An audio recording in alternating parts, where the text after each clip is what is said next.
আর একজনের বদনাম করে, ক্ষতি করে, তাহাজ্জুদ পড়ে, হজ করে ভালো মানুষ হওয়ার চেষ্টা করিয়েন না। ভুল হিসাব, পদ্ধতি বাতিল। শুধুমাত্র জীবন কাটা হচ্ছে, মাত্র মরলেই জাহান্নাম।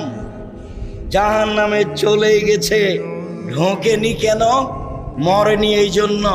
সম্মানিত দিনী ভাই বোন, অল্প দিন বাঁচতে এসে আর একজনের ক্ষতি করে, ক্ষতি কামনা করে আপনি সুবিধা ভোগ করবেন, এই হিসাব বাদ দেন।